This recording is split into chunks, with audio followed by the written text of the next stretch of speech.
Good. We Okay. work together. And we work. Quite a bit. Yes. But you sit next, like I I will. sit. Good. Yes. Dear colleagues, it's time to start our session. Our program is very tight, so we will be very monitoring the time of our discussion. Dear guest speakers, dear participants, dear colleagues, let me start my welcoming remarks from saying that it is a pleasure to be here among all the distinguished experts, my colleagues from political parties represented in European Parliament, representatives of industry and NGOs.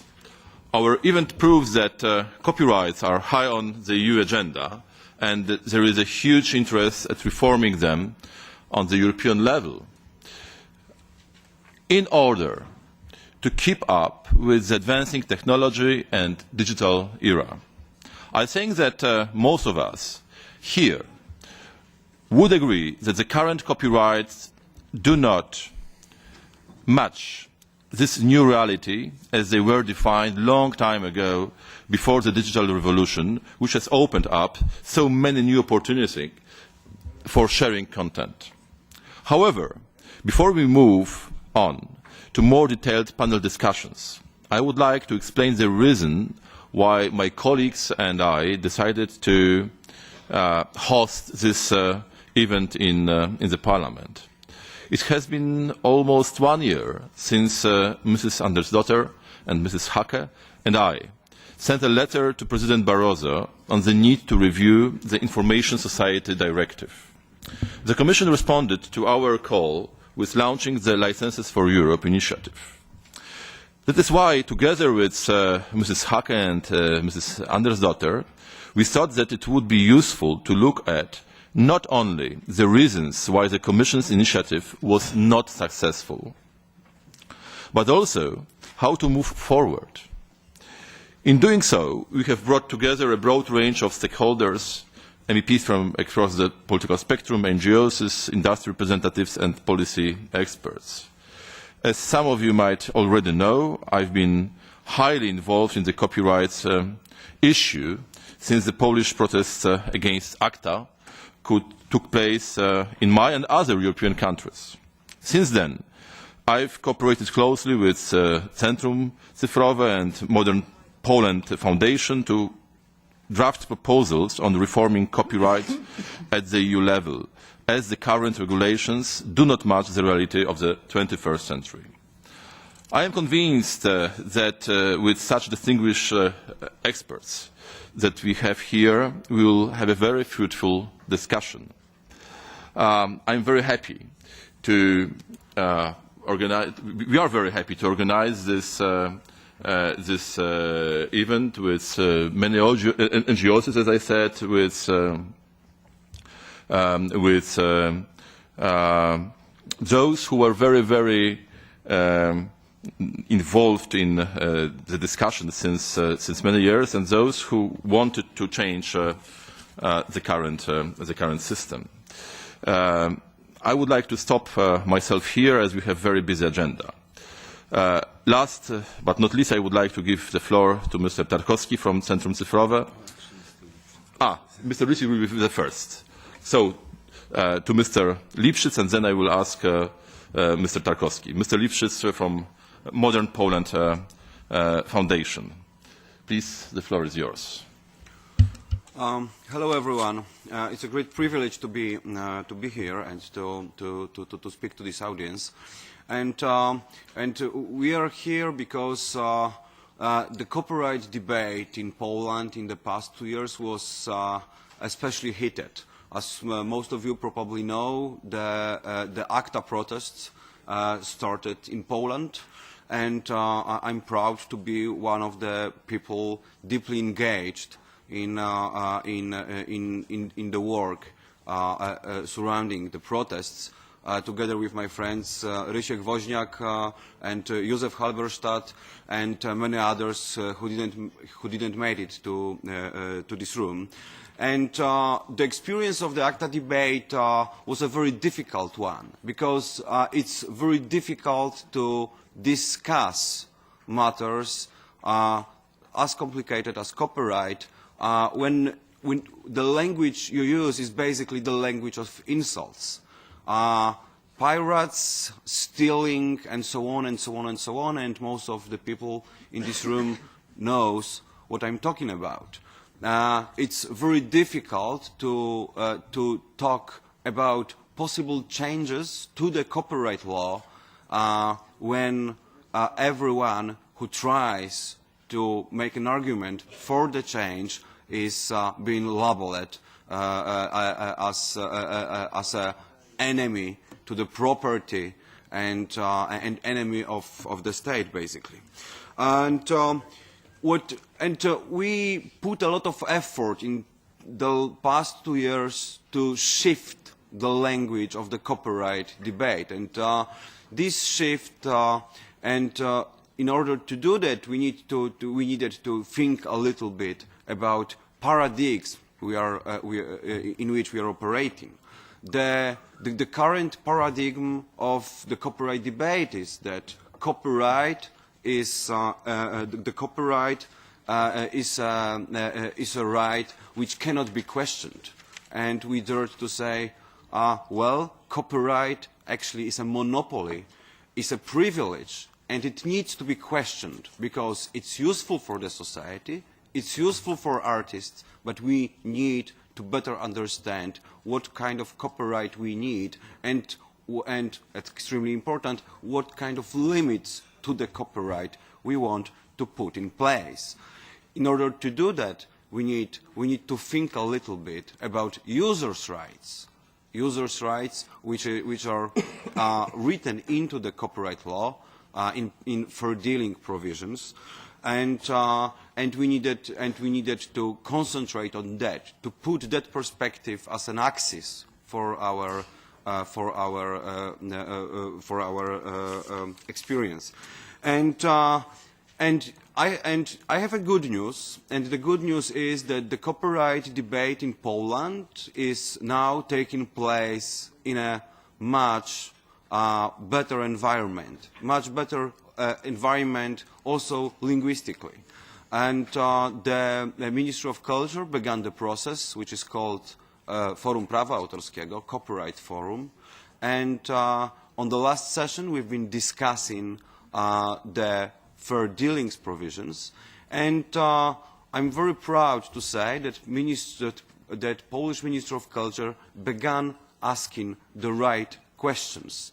The questions about the rights of the public institutions and how they cope with the problems with the copyright, the problems of the rights of the people to use works to communicate with others, and what problems they encounter. And this is not only the shift of the position of the ministry, which is for the first time actually asking those questions. This is also the shift in the paradigm. And so I hope that the same kind of shift will happen in the European Parliament, that the questions we will begin asking will be right questions based on the experiences of the people, not of the industries alone, because the power of the copyright monopoly needs to be limited in a very reasonable way. So I just hope we are beginning the process, and I'm very happy to be part of this process as well. Thank you. Now I would like to ask Mr. Tarkowski from Digital Center. The floor is yours, please. Good morning, everybody. Thank you very much for the invitation. Just to add several comments to the description of the situation in Poland presented by Mr. Lipschitz. I think it's useful to think of Poland as a country that's sort of in the middle of the stake of copyright reform, where probably not one of the leaders with regard to thinking of innovative solutions, but we have an ongoing debate on copyright reform, which, as Jarosław mentioned, has been going on by now for 2 years. It started last year at the height sort of the ACTA debate with the intensive copyright reform workshop organized jointly by the Ministry of Culture, which is in Poland responsible for the area of copyright, and the Ministry of Administration and Digital Affairs.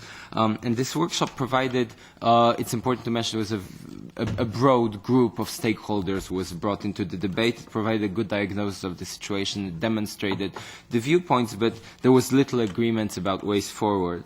In 2013, this debate continues in the Copyright Forum, also mentioned by Jarosław, and what we see there is that although I agree that this is a very good discussion and we're in turn raising important issues, there's always the phrase mentioned that we're discussing within the scope of the InfoSoc directive. And this has proven to be, in my opinion, extremely limiting, because at some point we get into a situation where we're debating how to further adjust national law with regard to regulations that are 10 years old, as we all know, instead of thinking how to frame a law, frame regulations that will work for the next 10 or 20 years. So this is one point I'd like to make. As you all know, the national regulations are closely linked with European ones, and we just need to start shifting European regulation if also our nations can move forward with regulating copyright, regulating intellectual property.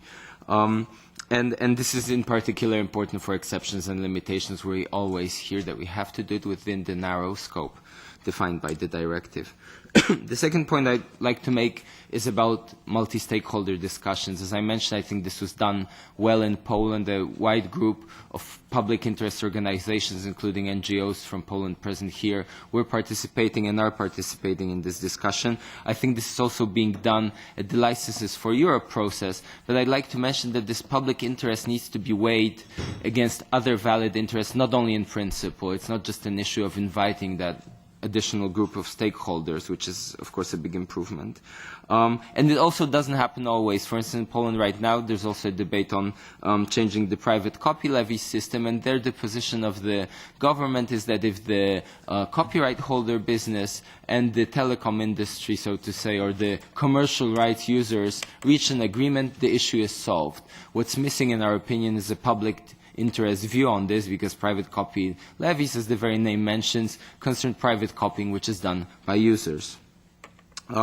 So one other thing to add from our Polish experience, it's important not to think of a stereotypical user and creator. The stereotypical creator is an artist of culture works. The stereotypical user is at best a person who remixes culture works to make funny videos online, and at worst is someone who probably inadvertently or advertently breaks the law. I think we need to remember that very important groups of users are, for instance, librarians or educators. When you start looking at them, you see a curious thing. We did research on their awareness of copyright, and it's probably common knowledge that this level of awareness is law. But what turns out is that these people not only don't know how to respect the law, but they don't know what their rights are. So, for instance, teachers keep worrying that they're breaking law in situations which in Polish law is allowed. There are probably many reasons for this. Education is one, but also the level of complication of this system, and also the way it's not adjusted to today's norms and behaviors. For instance, educators is, I think, one of the reasons there's such discrepancy. And I think we, again, need to change the law to fix this. And my last point is to include these other stakeholders beyond the stereotypical ones in this debate. I think, for instance, Licenses for Europe, we missed a bit the voice of educators and educational institutions. This is the same case in Poland. It's good that in the European process, for instance, scientific institutions are involved, because in the end, copyright is a system that regulates, as we all know, very intensively, also such areas as education, science, and not just culture. Thank you very much. Thank you very much. So that is the situation in Poland, but I believe that what is the most important here in European Parliament is just to set the scene for Europe. And I would like Mr. Paul Keller, Vice Chair Kenny's-Land, for doing so. Please. Okay. Thank you very much for the opportunity to speak here. I've been indeed asked to give a couple of thoughts setting the stage on the European level. I just really quickly want to make two remarks about the situation in the Netherlands, because we're seeing something which Alec just pointed out That's, by the way, not my presentation. But Alec pointed out we actually have a government which has in its coalition agreement the desire to modernize copyright. It's part of that agreement between the two ruling parties, and they are in place for a little bit over a year right now. And if it comes to actually putting this into practice, we see the same mechanism that basically everybody is looking. There's so much happening in Brussels. There's unclear signals from that. We can better wait for Brussels because in the end we don't really have the room to operate anyway. And this is a very, if there's the political will and an elected government which says, like, as part of our coalition agreement, we want to change something here, and then a situation arises where nobody dares to because of this unclear situation and the inability of the system in Brussels to clearly express its objectives in this field, then something is broken. But back to that is still not my presentation. My presentation starts with 131112. It's that one. That should be it. Yeah.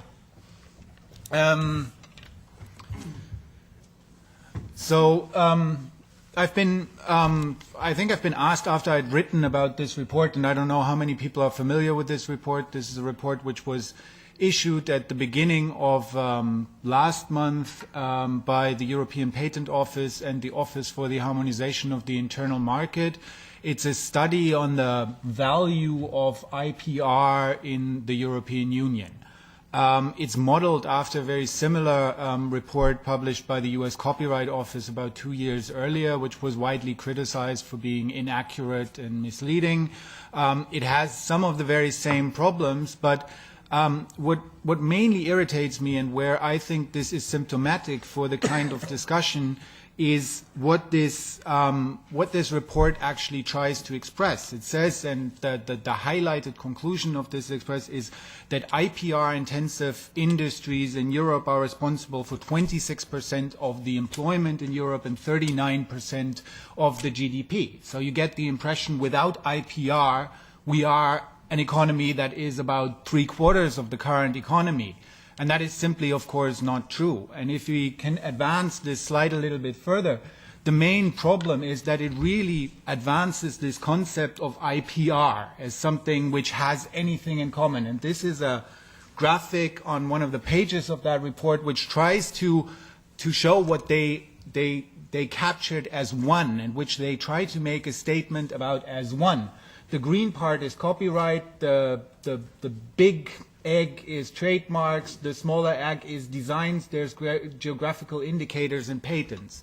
And anybody who's remotely familiar with these concepts knows that most of them have nothing to do with each other. Copyright and patent protection are lumped into this concept of IPR, but that is the only thing they have in common. They work very differently, their effects are differently, they have different stakeholders, and most importantly, there's very, very different policy debates around them. And if you publish such a report, and that was picked up by the European Commission on publication, and you then have something about how important IPR is, who can be against something which is 26% of the EU employment and 39% of the GDP?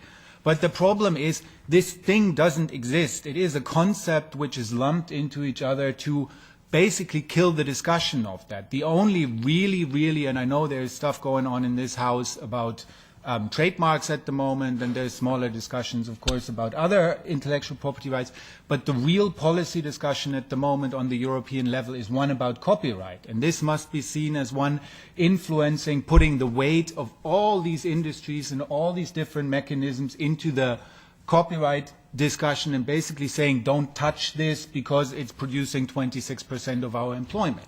If you look into the field, the report actually states that there is 3.9% of the employment of those total employment is actually generated by what they call copyright-intensive industries. And if you drill in deeper, like in these copyright-intensive industries and how they find the figures about these employment figures, they include things like a big group of that, about 5% of the employment is among librarians. Now, librarians have a completely different position vis-à-vis copyright than, for example, publishers. And we need to find the balance. The employment of librarians is more or less a direct consequence of the fact that most European countries have exceptions and limitations that allow libraries to function. So we cannot even have a discussion on the abstract level of copyright to say if copyright needs to be reformed or doesn't need to be reformed, like the discussion around licenses for Europe, or at least the confrontations in licenses for Europe have been structured, where the one part of the stakeholders were arguing we need reform now, and the other part was arguing no, we don't need to touch this, everything's going to be fine if we do a little bit more licensing. The point that we really have to make is we need to go into these issues, into these fields, look how copyright law affects specific fields. And today we're talking about text and data mining here, but there's others like user-generated content, which was part of licenses for Europe. There is things like access to educational resources and sharing of educational resources, which Alec briefly mentioned. There is things like access to cultural heritage. And in general, all these fields have something, they are separate policy discussions because there's copyright policy clashing with other policy objectives. Policy objectives like improving education in Europe, or policy objectives like making Europe's cultural heritage accessible for all, or policy objectives like making Europe's research sector competitive, which we're talking about. And I would really argue, and I think that is also something which needs to be made clear very clearly tomorrow, is that we need to go away from framing this as a discussion about IPR, or even framing it as a discussion about copyright, if it's good or bad, and go into these fields where these conflicts about policies arise and look at them in these fields and try to find solution that in some cases will need us to rebalance these policy objectives, and in some cases maybe they don't need us to change anything. But we need to really drill down into the issues and stop issuing reports about IPR and how important IPR is. Thank you very much. Thank you very much. What I believe in is that we have defined the problem, that the target for us is how to balance, as what Mr. Keller said, copyrights with the values like access to culture. And we really need to do it if you want to develop in 21st century. Next panels are focused on giving us the concrete answers, which way we should go to find the answers, to find the concrete solutions. As a matter of fact, we are discussing at the end of this term of European Parliament, and our intention was to define a set of concrete, clear guidelines for the next term of European Parliament. In this Parliament, in this Commission, we'll do nothing. Instead of creating a certain kind of targets for the next term. But this is extremely important to start this work, especially with failure of licenses for Europe. Now I would like to ask the participants of the first panel session with Mrs. Eleonora Rosati, research associate at the University of Cambridge, Mr. John McNaught, Mr. Wilfried Rutten, and Mr. Nikula Satarsinka. Please.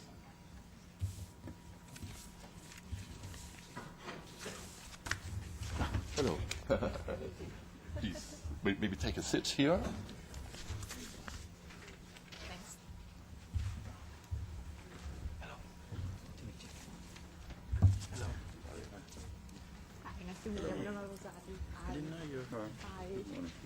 I have no presentation, so the guys, I think, do. So they might want to take first. We should start with you. It's okay. We should start with your presentation. Okay, sure. Can I make a short service? My apologies, just a short service announcement to say there's coffee outside the room for 15 more minutes, so if you're all wishing for a coffee, even if it's not a great coffee, now is your time. Thank you. Give them to, I'm sorry. No problem. Good timing. At least they will be awake during your panel. It's good to see you again. It's good to see you. No, so I brought something, then I decided not to. Really? Yeah, so just speak.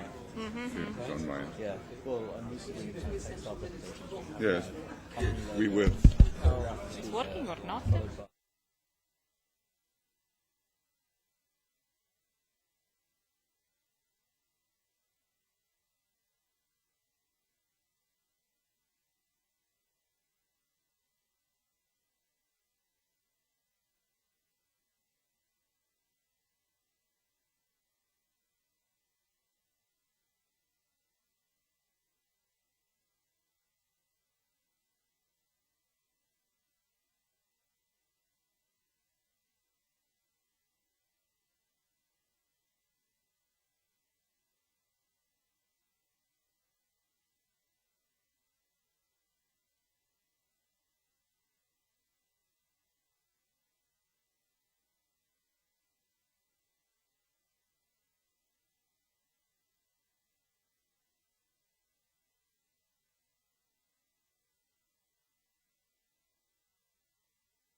That's it.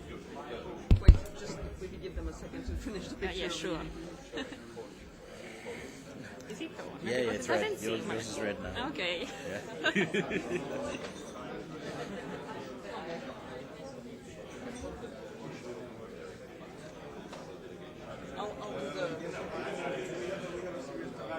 The bad woman.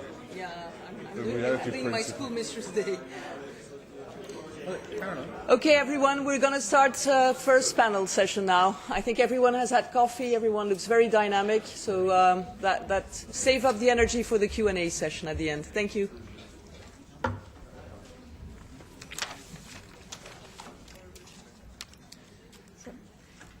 Hi, good morning to everybody. My name is Eleonora Rosati and I'm currently a research associate at the University of Cambridge working on copyright issues. I've been asked to chair two panels which will address respectively the current state of the art and potential for text and data mining in Europe and then the legal issues facing text and data mining. Without without any further inducing time, I would like to ask the first speaker, John McNaught, Deputy Director of the UK National Centre for Text Mining, to go ahead with his presentation. So, John, to you. Thank you very much. I've got quite a few slides to get through, so I will apologise for going rather rapidly at first.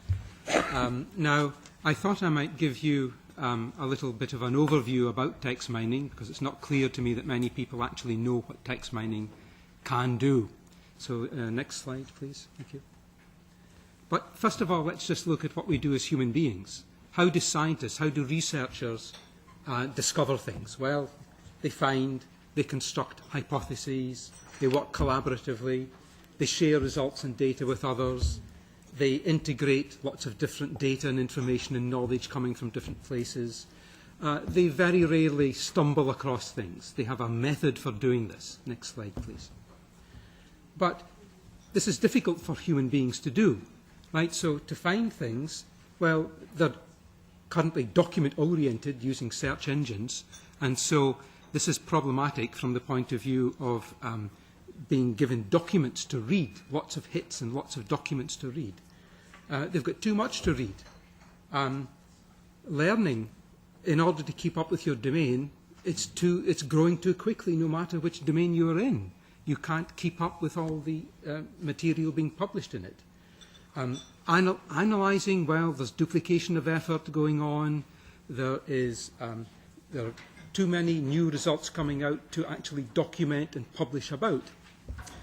Then, in terms of constructing hypotheses, well, what's a good hypothesis? How do you come up with a good idea to do your research on? It's very difficult to find a good hypothesis and to test it. Sharing, well, the primary means of sharing, of course, are documents, again, and in science, typically what are called curated databases, where people describe exhaustively, for example, the nature of the characteristics of a protein or a gene.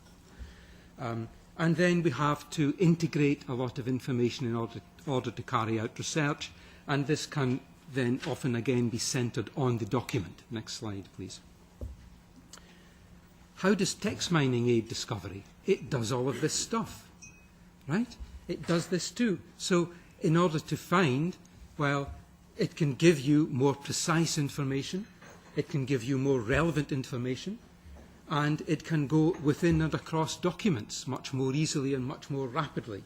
It can read much faster than any human being, clearly. The computer can read very quickly.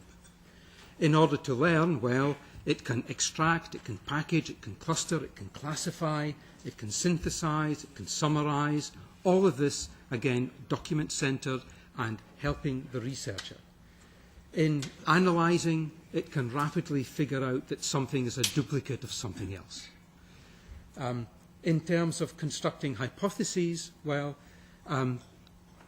this is where the computer and the text mining system comes into its own in terms of finding unknown knowledge, stuff that was never written down explicitly, and text and data mining can pick this up very easily.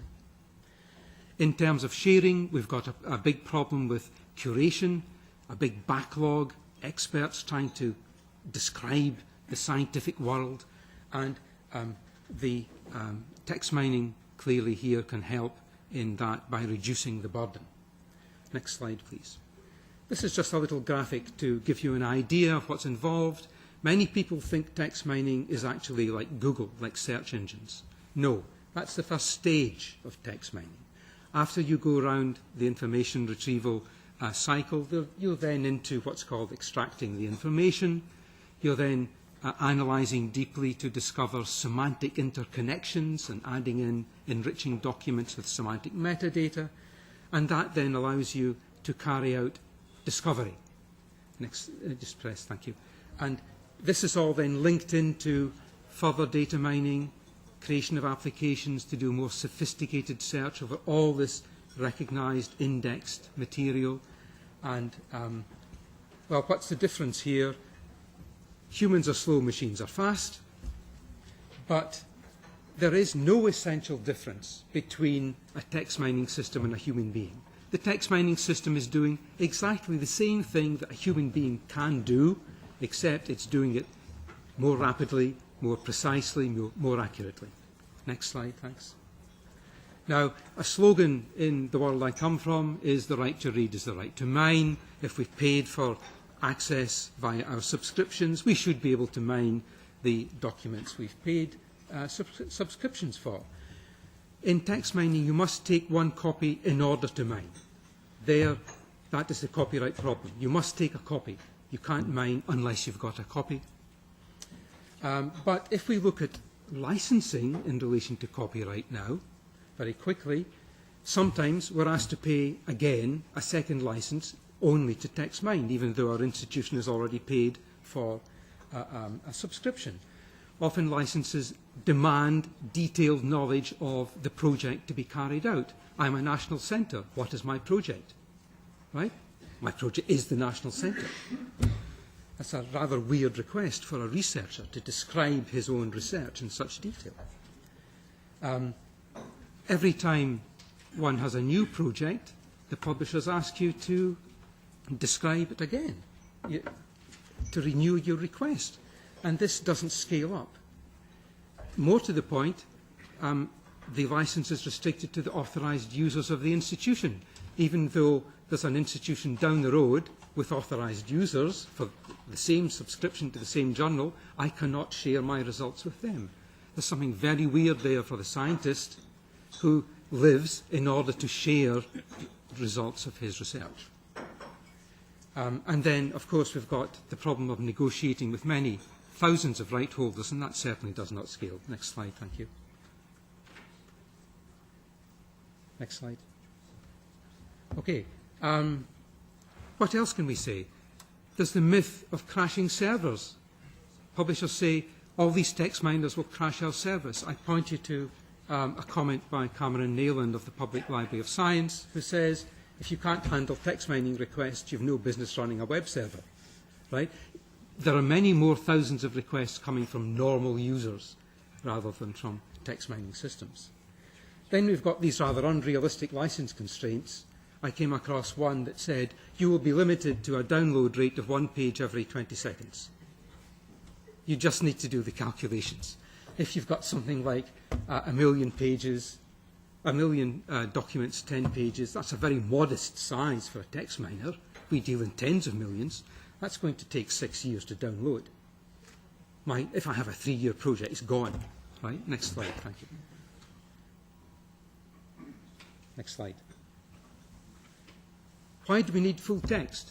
Well, abstracts don't contain much information. They contain under 8% of the scientific claims held in, say, a scientific article. We need access to full text in order to get to the full information that we need. Thank you. Next one. Yep. Now, another point why we need full text is most messages are nuanced. Now, I think there are some politicians in the room, and they will know about nuancing of messages, but everybody does this. And in science in particular, a scientist is never certain. He always proposes, suggests, it may be the case that, it's possible, it's probable. right? When you talk to a doctor, he will never give you a real answer. I will not ask politicians to give real answers either, but all of these aspects of language must be explored and analysed and indexed in order to give better performance and better accuracy in text mining systems. Next one. So we need many texts, massive amounts of texts in order to text mine. And another important point, knowledge silos, collections, individual collections are of no use to the researcher. He is interested in information, in knowledge. He needs to go across the world's information, not to be bound by particular collections. It's a very important aspect that many discoveries that are made in the lab, well, the information has been lying around in the literature for many years before these discoveries were actually made. Thank you. Let me show you a little example of this is a real example.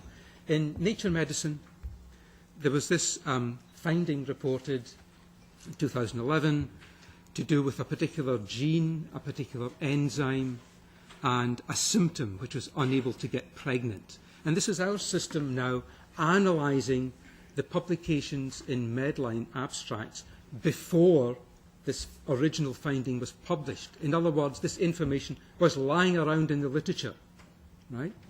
And this is telling you, actually, that there is this relationship. There's a high probability that it's an interesting relationship.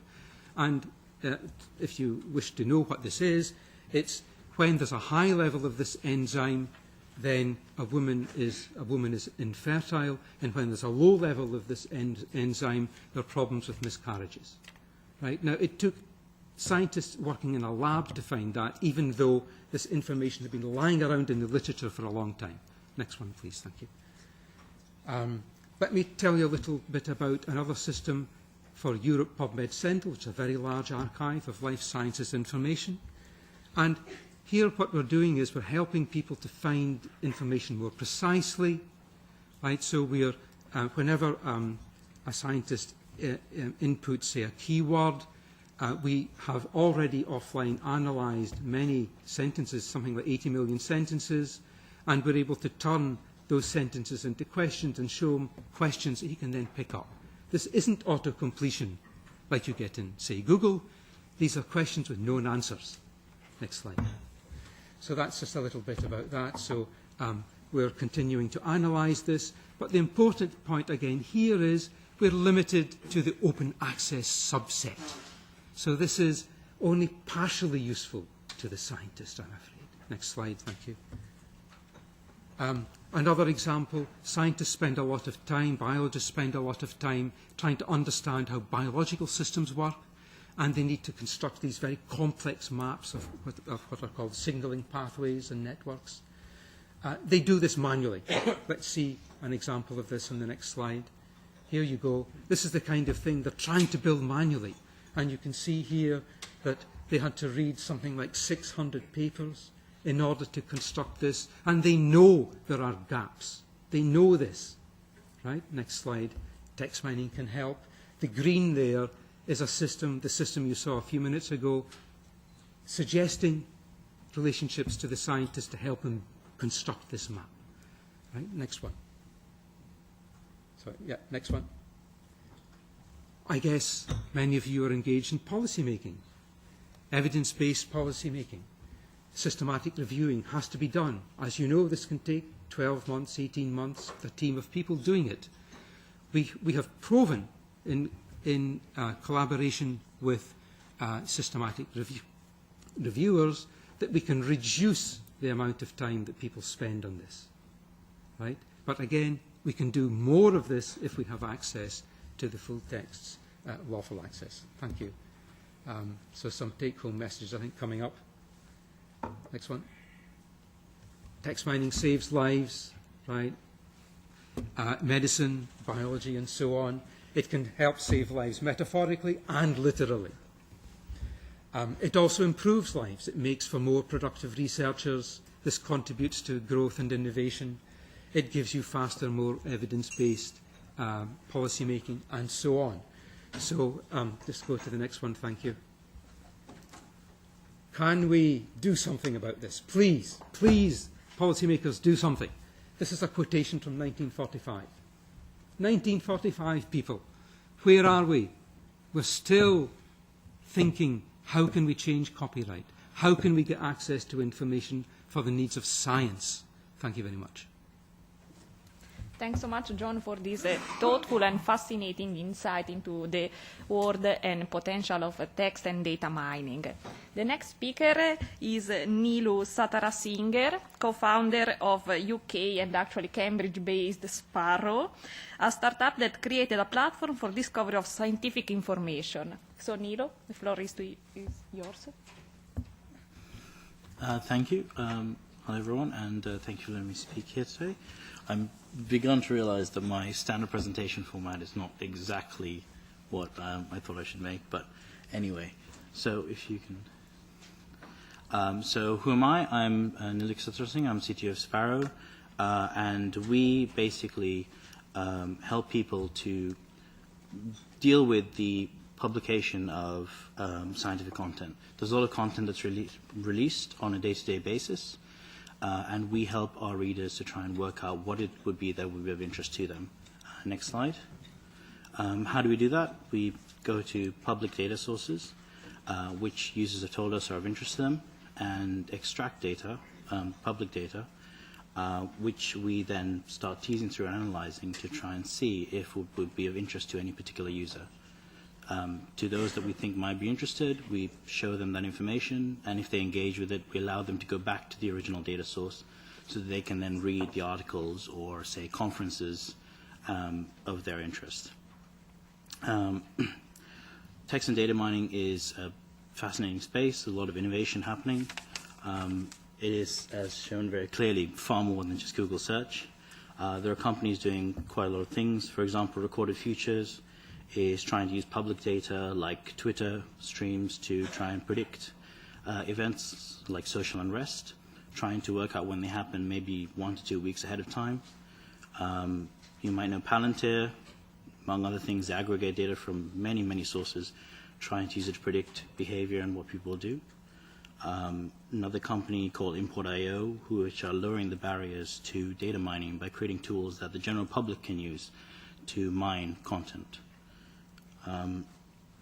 To give you an idea of the scale involved, I personally, on my own computer, can mine something on the order of 2 gigabytes of text from, say, Wikipedia articles in about 15 minutes, depending on the complexity of the task. That's roughly 1 billion pages of text. That's the same task that could take me 15 to 20 minutes per page. There's definitely, as clearly shown, a very big difference in scale of what computers bring to this equation.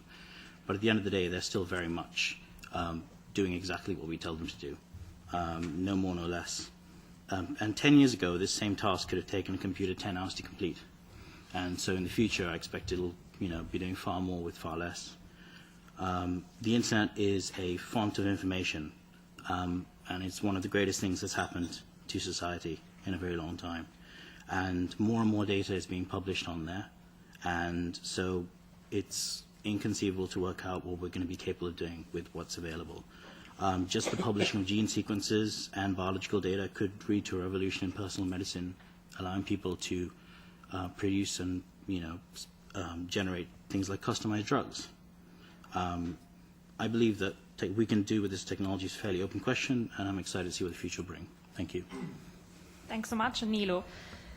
Now the final presentation will be by Wilfred Rutten, Director of the European Journalism Center. Okay, hello. Thank you for inviting me. I don't have a presentation. I just want to make some remarks here on the issue. I find it amazing that we're still discussing this, that we're not beyond this issue already.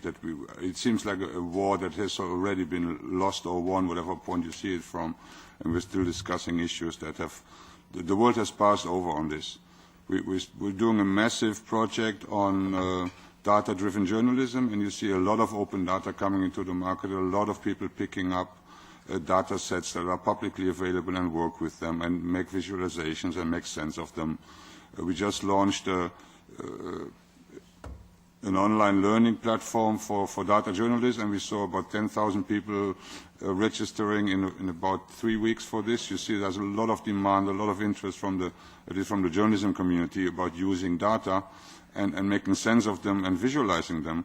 And data is a public good, and you see a lot of governments at the moment as well who are publishing data. There's a major thrust in open government data from a lot of governments at the moment that push out data so users can use it. And what just was said, lowering the barrier for access to these data, making sense of these data so it doesn't stay in the expert realm but it stays with the citizens more, is something that we see happening, and this is a major thrust that can't be stopped. If you just thought for one moment, if the people in this room who are probably more or less on the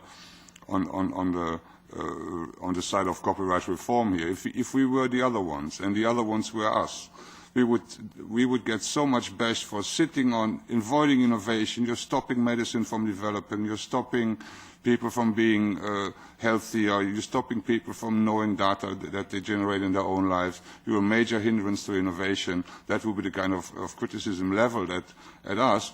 But this is the other way around.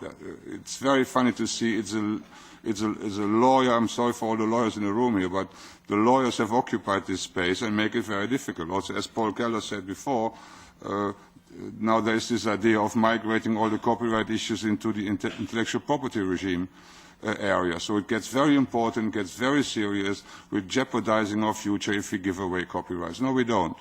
And also, if you look at a historical point of view, all these orphan works, where are all the copyright owners there? Why aren't they taking care of all these orphans that are just without parents? They're just left alone in the wilderness, and nobody cares about them because there's no money to be made. You could also see what was the interest of the copyright holders when music was still on records, on physical, when music still needed physical shelf space. Would they care about last year's records or maybe 10 years records ago? No, because they took shelf space away from the new records, so they would be dumped, they would be off-market. It's only now that we see with the long-tail idea and with digital that you see old records coming back up into the public domain where you can buy them again. Normally it's just shelves are full of Madonna, Lady Gaga, U2, and the usual top 10 suspects. And then archiving this would not even be feasible. You would just dump it because there was not enough shelf space available. And if you talk to musicians, even from the 60s and 70s, did they get their copyrights honored? No, they usually got buyouts. And if you go back to the 50s, all the jazz musicians, for example, they got $50, $100 on their hands, and there you go. And it was a complete buyout, and the ownership was with somebody else. I saw an interview with Keith Richards from the Rolling Stones, and he said, "What about Satisfaction?" which is one of their biggest songs, obviously. And he said, "Yeah, now it belongs to a lawyer in Chicago now," and he paid his 2 daughters school fees from it. Because the Rolling Stones, they sold it for some reason to a lawyer in the 60s, yes.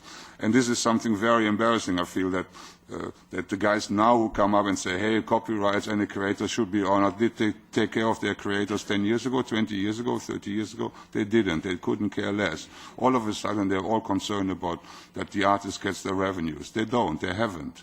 And talk to any musician, they know that they get very little money out of the copyright regime back.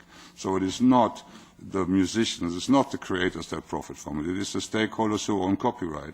And if you look at the big ones, just one example here, Bertelsmann Music Group, it is venture capitalists who invest in this area because there's a lot of money to be made. It is not the ones that have the artists close to heart and would care about what is good for the artists.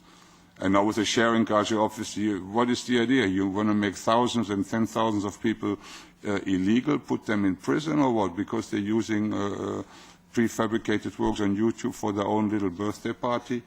I'm not sure this is sustainable attitude at all, that you criminalize this. And what the Polish colleague said in the morning, there was a language of insults. Yes, I think we should just turn it around. The insult is on the other side. This is insulting to read. When I prepared for this to read that blind people cannot access any book they want because there's copyright restrictions on Braille language for books. What a kind of regime is this, isn't it? I find it shameful, to be honest, to deprive blind people of the ability to read whatever they want. how can this be a copyright regime? Who is profiting from this? I mean, what is... it's very funny, and I strongly believe in 10 years' time, if you look back on this week, on these decisions to be taken in Parliament, if it goes the wrong way, it will just be a footnote. The Parliament in 2013 still hadn't recognized the issue, blah, blah, blah. So it is... We should be more the ones who are promoting a different copyright regime. I think we should be more outspoken. We should be less defensive. We are not criminals. No, I think it is more that we try to help that people can use works that have come from the people to reuse it. And it is not somebody else's copyright. It is our copyright that we're using. And if you look at cultural heritage issues, I think it is obvious. How can we not use cultural heritage for other cultural and educational purposes? How can we not allow teachers to use whatever they see fit to use to teach their students? How can it be owned by somebody and then what? If there was a facilitated procedure, maybe yes. If I could go to Bertelsmann and pay them €2 and I could access whatever they copyright on, that might also be a possibility. But it is not like this. You can't easily access. It is highly lawyered up. In again come the lawyers who say, hey, I make a nice living from being a copyright lawyer. Will make you a living all right for the next 10 years. But eventually, this is I strongly feel, and you see it with a lot of people, talking with a lot of people, this is not sustainable. It will not hold. And I think we shouldn't be worried because this is, the time is on our side and there's no way to stop this. Thank you. Thank you, Wilfried, for your certainly thought-provoking presentation. I guess we are running a bit late, but perhaps there is time for one or two questions or comments from the audience, if there are any. Can you please identify yourself before... Hi, Christopher Smith of the Commission. I have a question mostly for John. You're saying there's essentially no difference between text mining and human reading. But how easy is it for me to do it? If I want to do some text mining now, is there just software and I can just type a question just like Google? Because you said it's more than Google. What is the state for just the normal scientist or the normal policy person?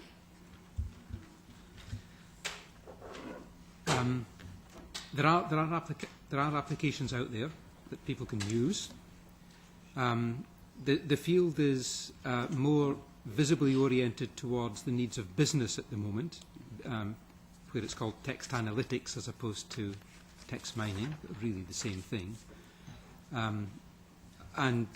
There people are clearly interested in doing things like opinion mining to know what the customer thinks about a product, that kind of thing, or analysing news wires for competitive intelligence purposes and so on. So there are quite a lot of applications in that space. In the scientific space, there are more applications that are highly customised and are built for the use of experts in the domain. A lot of this work has to be very domain specific. You have to essentially train systems to understand, in quotation marks, the nature of a domain, the language in the domain, the concepts and so on. So what you find, for example, in biology and medicine, you have to train systems in order to handle those.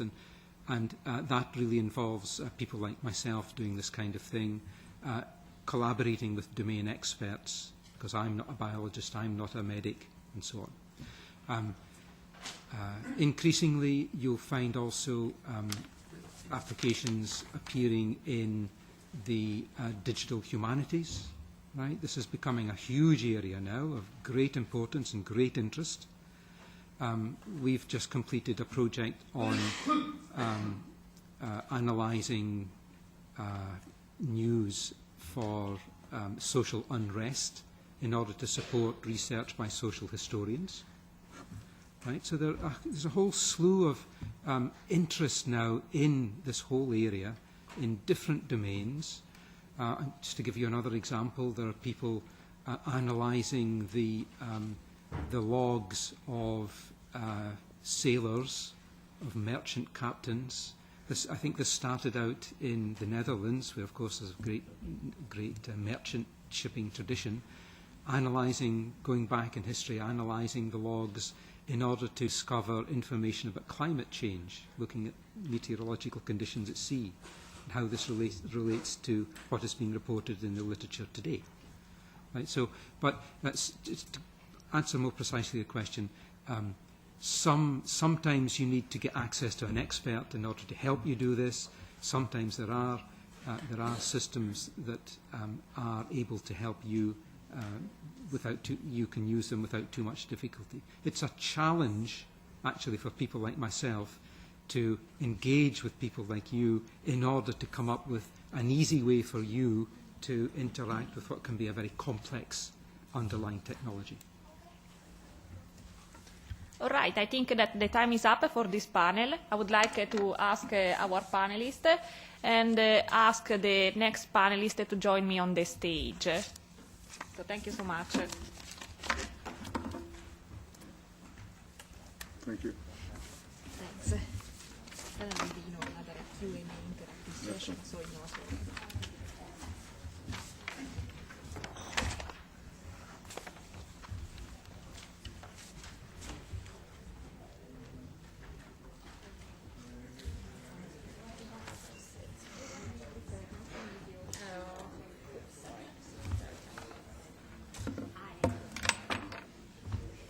Hi again.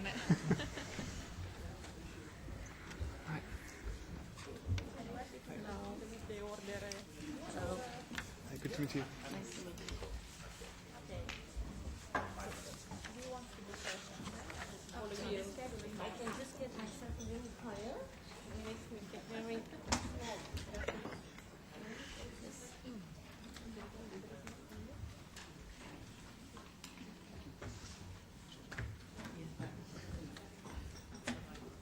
You want to stay in the chair and I do that? Okay, well, no, I'm fine.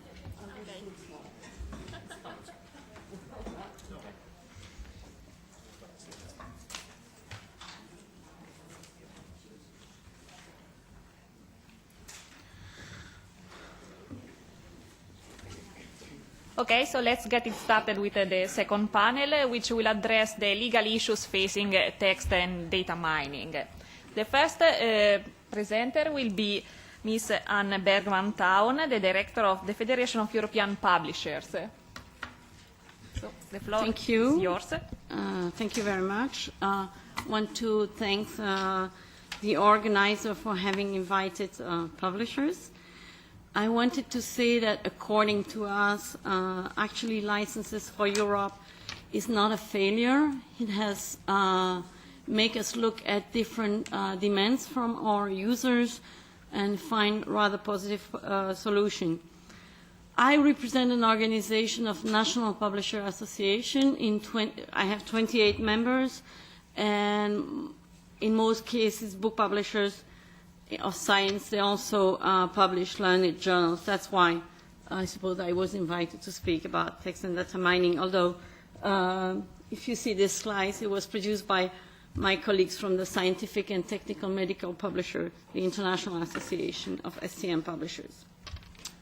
So in Licenses for Europe, we have indeed addressed a number of the needs of our users, and they include text and data mining. I'll come back to it quickly afterwards. But also interoperability and portability. It's essential today that the files that people are downloading or accessing from the internet have the same formats so that you can read them on different devices. At the moment, there are a number of proprietary formats, and publishers would much rather work with an interoperable format so that you can download content or access content from different platforms on different devices, and you are not linked to an ecosystem.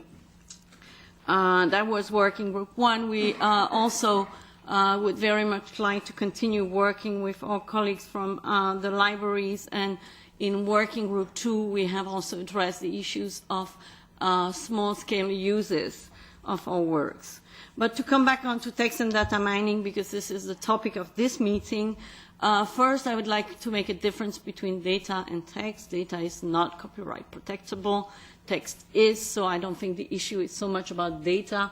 The data can be mined, and it's about the text. And obviously, the publishers want to improve. When I saw the slides about improving life, I think that is what the publishers want to do for the life of their researchers. They want to improve the life of their researchers. They've I think, prove so in putting a number of tools at the disposal of their researchers, like the DOI and all of the cross-ref identifiers. So we have developed several solutions, and those solutions are for researchers whose institutions have subscription, like the professor spoke earlier. Those are, there are several solutions which are first a simple license provision that is going to be put, let me just put my glasses, I can't read any longer, into, for non-commercial text and data mining in scientific research, and this is going to be put in a number of licensing, either on request or as part of the subscription renewal. And I want to add, so I empty that question, that the commitment of the scientific publishers who have signed this declaration, which will be presented tomorrow, commit to do that at no additional cost to researcher or subscribing institution. The second solution is to provide a one-click license to allow researchers who have subscription, or whose institution rather, have subscription to publication, to access those publications via a one-click license. So, and also to develop platforms to standardize. When you see the number of steps, and I suppose, I mean, the answer to the question earlier asked was that it is complicated to do text and data mining, and we have to have standardized text in order to make it easier, and that is also a commitment from the publishers to work on that endeavor. But there are things which haven't been discussed, unfortunately, and that is when the researchers don't have subscription. And there are two cases. There are the researchers who don't have subscription and who need to do mining on the latest, most updated set of text. And there's also the researchers, like the linguists, who don't really care for a text to be updated or not, but what they want is to have a big number of texts, very large numbers of texts. They don't have subscription because they don't intend to ever read or articles or books or newspapers articles.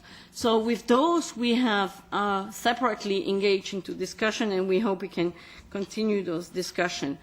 And one thing I just before I close, and I'll take any question later, I think it's really important also to say that we have to make a distinction between commercial and non-commercial research. It is fair, according to me, that pharmaceutical industry pays for extra services which are provided by publishers. Thank you. Thanks so much, Anne, for your presentation. The second speaker is Mr. Brian Hall, the founder of Ubiquity Press, a publishing house that specializes in open access academic journals and open data. So, Brian, over to you. Okay. Thank you, and thank you for inviting me to speak today. Actually, I have an anecdote also about copyright, because it was just a couple of days in our office ago that we had a phone call from, I think it was the Performing Artists Association. I may have the name wrong, warning us that if we play Christmas music in the office, we will be prosecuted for breaking copyright. That's not really directly relevant to today, but I thought it was very funny. And hopefully we get to vote with these little machines later on something. That's my presentation. So I'm going to talk a little bit about text and data mining from the perspective of us as a publisher. We are an open access publisher. We were established by researchers at University College London to be open access and to practice or encourage open science from the beginning. So this is a slightly different perspective than you might hear from some other publisher groups. Next slide, please. And this I'll have to ask you to click a few times in a minute. Too many. Okay, stop. This is really about why we got involved in publishing in the first place. That's the picture which is used at probably the most used picture at all publishing conferences, or the first journal ever published in 1665, the Transactions of the Royal Society. And the whole purpose of publishing was to disseminate knowledge as widely as possible among one's peers, so that it's sort of what we call the scientific, the social contract of science. It's that if you're going to participate in the scientific community, you will disseminate your research to other people, you will allow them to validate the results of your work, and you will allow them to build upon what you've done. So science is about building upon the work of others, and as we get more and more work published, it becomes more and more difficult to do that without more computational techniques and so forth. So if we don't do that, if you could click the button twice, please, and once more. I thought I was going to be in control. This is what has often been termed scientific malpractice. It's essentially you're not following the social contract of science, you're not practicing openness, and you're not sharing with other people within the community.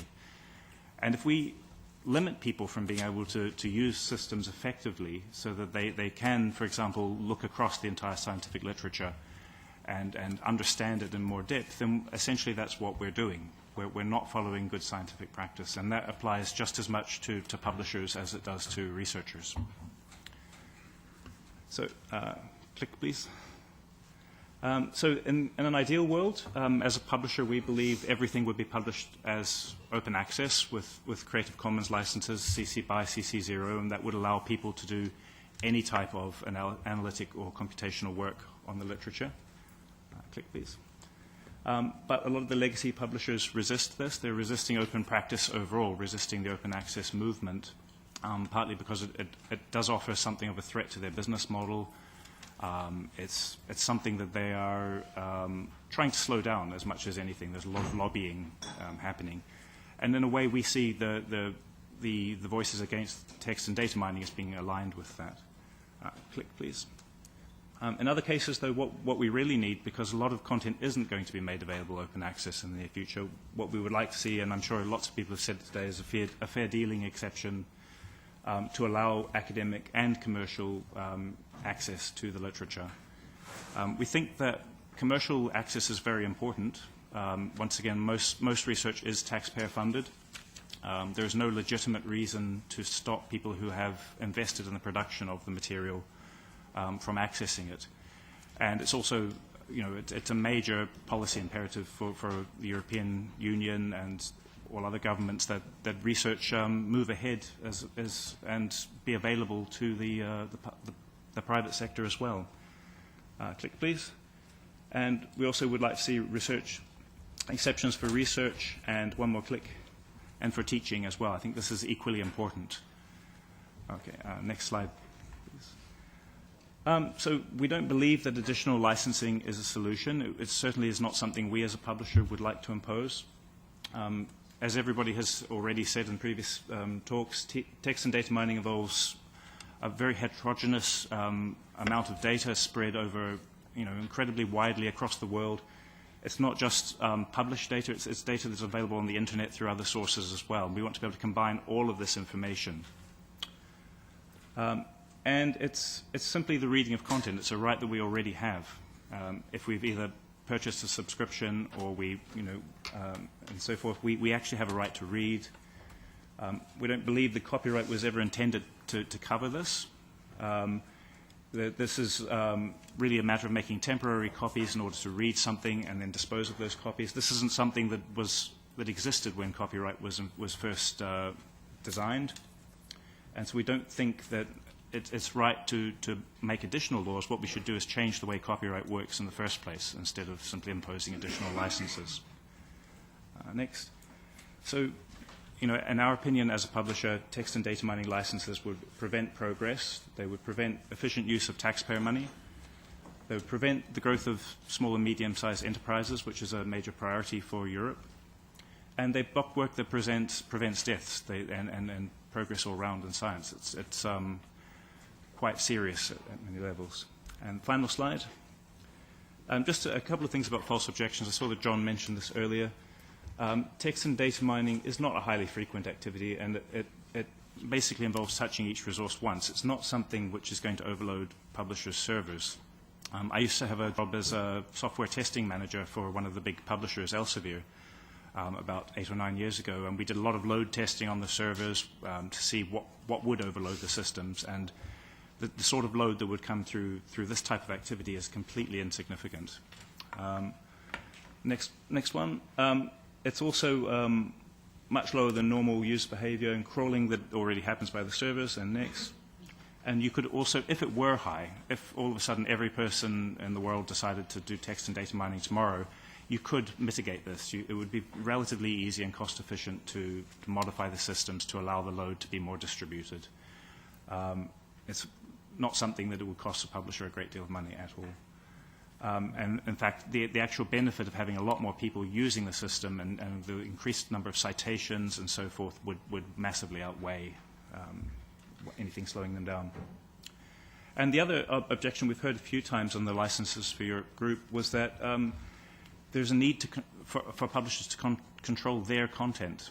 And I mean, we would, as a researcher-led publisher, say that scientific facts and information are not our content, that this is something which belongs to the scientific community overall.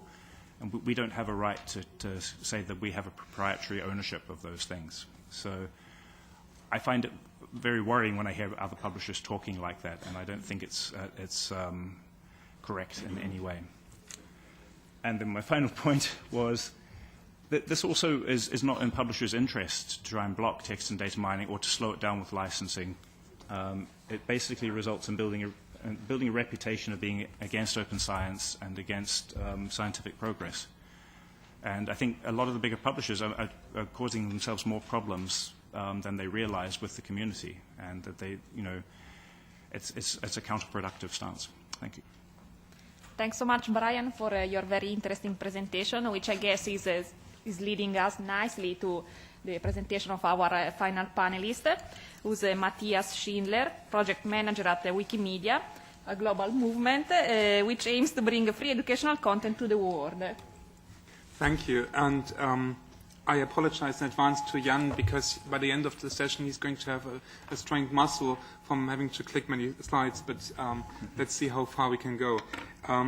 First of all, one question for you is, who of you is familiar with Wikipedia? Show of hands.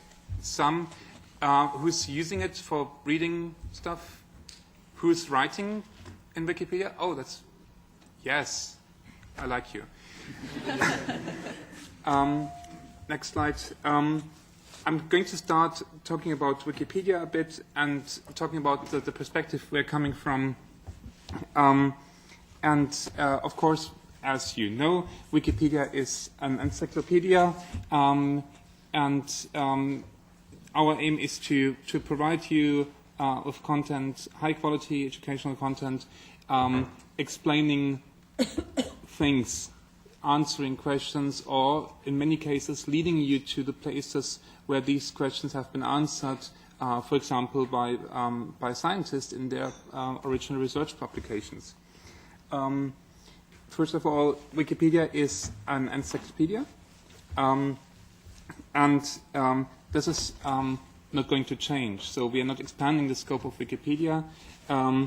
However, there is much work left to do in many languages. Right now, Wikipedia has more than 270 languages that are actively maintained.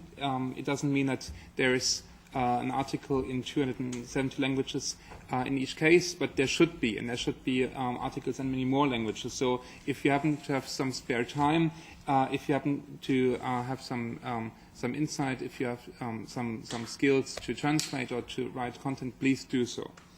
In the meantime, people are using Wikipedia as we build up the encyclopedia. So we are flying the airplane, which is slowly but carefully assembled and then reassembled and tested while being in the air. Right now, other companies are estimating that about 500 million people are using Wikipedia from a reading perspective. So quite a lot, and this is something we are very proud of. One more important feature of Wikipedia is the notion of freedom. And this freedom means the term free has a problem in the English language because it's ambiguous. It could either mean free as in beer, kind of gratis sense, you don't have to pay for it. That's true in Wikipedia, but the thing we mean about freedom is that you have the freedom to use it for many purposes, and reading is just one of them, and it goes beyond reading it. It goes to the right to copy the information, the right to modify it, and the right to publish it, republish it. You can use it for commercial purposes if you want to. If there is any application out there that has a commercial application, please do so. If there is a market that can be given a service using Wikipedia content, feel free to do so. The method of giving you this kind of freedom is a license model called Creative Commons. There are several possible combinations of modules, and the one we pick for Wikipedia is a license that allows you to use and adapt and republish and modify content for both commercial and non-commercial purposes, as long as you license the stuff you're contributing under the same license terms. So the stuff the content remains free to use by anyone else. And this is where the fun starts for people who are not just reading the content with their eyes, but using it for other purposes as well. So if you like, you can download Wikipedia. You can download the entire text. You can download the full history of Wikipedia content from the beginning, from each article, no matter how small and maybe crappy it was in the beginning. And you can watch how it improved over time, and you can use it for many applications. And if you go to Google Scholar, if you go to scientific journal publication search engines, there are many articles, thousands and thousands of articles from various disciplines, not just computer linguistics, but various professions that are using the text corpus of Wikipedia to analyze and to display and to monitor developments and to monitor how people interact, how facts are represented, how topics gradually over time change. And one way of obtaining it, aside from crawling the website, is by downloading the full database. So if you happen to be a publisher and you have some, if you are scared about the possibility of people downloading it one page at a time, the most convenient answer for both sides would be to provide a bulk download of your entire website for downloading it and to distribute it. You can use other services for distributing it. And if you license it under a free license, there might be NGOs helping you to spread the content. In case you wonder where to obtain the content, it's download.wikimedia.org. It's not just Wikipedia content, it's also some statistical information that has also a research value as well. Aside from Wikipedia, there's Wikidata, there are sister projects trying to make life for various needs easier, including the applications for scientific research and the options for storing machine-readable information. All of these applications, all of these research applications usually happen outside of the scope of a license because, from what I understand, this is a right deriving from the right to read stuff. So as long as you are able to read content, you are allowed to analyze it and to data mine it and to work and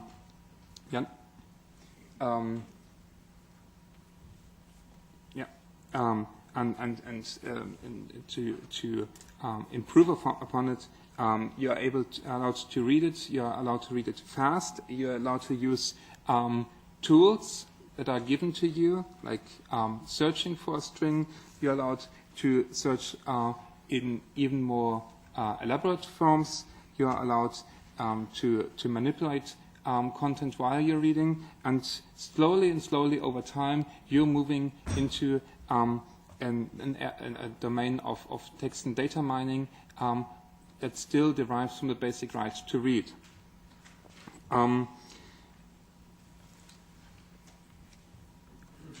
In the presentations we heard from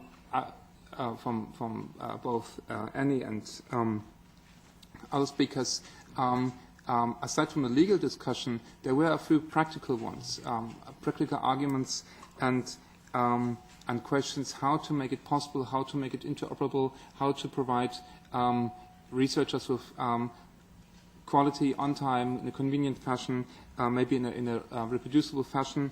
And one aspect of this one would be to fix copyright. I understand that this wasn't the mandate of licenses for Europe per se. And if you just think outside of fixing copyright, which should happen anyway, you can also start about thinking about access. And then sooner or later, you end up at a term that I find missing in this debate, and I would like to introduce it to you because it's a lovely term. It's called legal deposit, and actually predates copyright. It predates the Statute of Anne, and it means that if you're a publisher, you are familiar with this one. If you publish something, there is in most European countries and most countries in the world, there is an obligation to send 2 copies each or many copies, I think it's 16 copies in Poland, to your national library, to local libraries, and to allow them to store and to maintain and to preserve these stuff. So we are moving into a digital era. We are moving into a digital era slightly slower than I had hoped for, but more and more national libraries are actively storing the electronic versions as well. So if you have a data mining and text mining application in mind, the National Library might be actually the place to start doing it. And there might be ways of text and data mining completely compatible to existing copyright without the need to engage into licensing dialogues with publishers, because the National Library already has the copy, and what you're doing is just reading it in a slightly more faster way than your human eyes could do. If you think about this, if you want to engage, talk to librarians as well, we should do it anyway. And this is my final remark, and I'm open for a lively discussion. Thank you. Thanks so much, Matthias, for your fascinating presentation. I guess that now we have the time for some interactive discussion with the audience. I would like to ask the previous panelists to return to the stage and open the floor for questions and comments from you. My name is Barbara Kalumenos. I'm from SDM, the International Association of Scientific and Technical and Medical Publishers. And I would like to make a comment to Brian Hole, because I think I need to at least to bring the perspective in. I'm representing here, and SDM, we have over 130 members for profit and non-for-profit organizations. Brian, you made the statement that, and I repeat you, hopefully I get it right, you say legacy publishers are resistant to open access. I would like to make the comment, please go to visit the SDM webpage. We have issued a statement on open access. It's called the Statement on the SDM Position on Sustainable Open Access. I think what's really important here is that if we're talking about open access, that we have to look on if publishers are adding value, that somebody has to pay for this. I mean, I have to add this very bluntly here. There is no free lunch. Maybe it's here in the parliament, but even here somebody pays for this. This declaration, by the way, has over 50 signatories, and some of them are large legacy publishers. So I have to, from my end, have to say that we are not resisting against open access. I think what we are for sustainable open access, and we are moving this way. And as we speak, I just saw the announcement, just to give you one real example, if we are talking, and this is Springer, who just opened a new open access journal together with the Brazilian Society of Adhesion, for this market. So this is my statement I want to make. Thank you. Thank you so much. Any other comments or questions?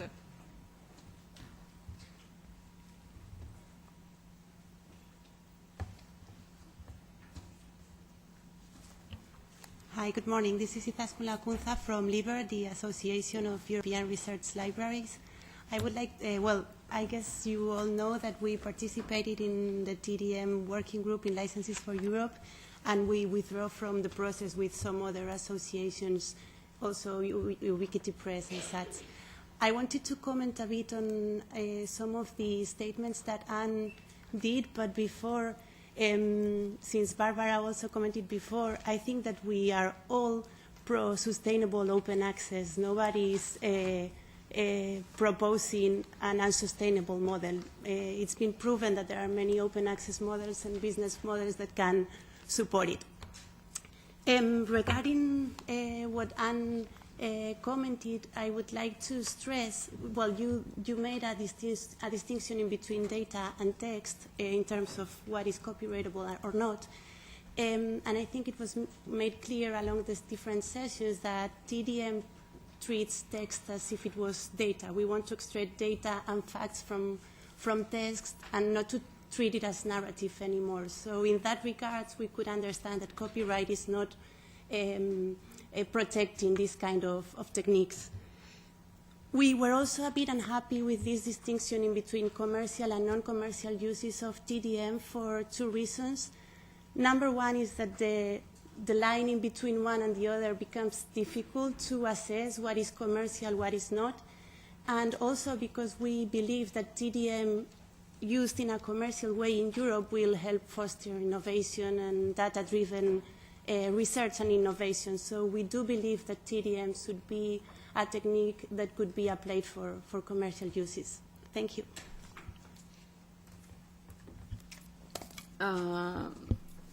Well, just to come back on, I don't think that it was calling for an answer, but still, I think commercial, I mean, there's a good reasons for a number of corporations. And again, yes, there may be some cases which will be difficult, and they will be dealt case by case. But in general, you can make a distinction between non-commercial research and commercial research. I'll take the example of linguists. Linguists want to use, let's say, newspaper archive to mine and to provide spell checking. It's not life-saving science, but it's an important science. We're all using the internet, and we all, from time to time, make grammar or vocabulary mistakes, and we like to be corrected by programs. Those same researchers who are linguists and who are making this research, they then sell the archive and some of the results of their research to Microsoft.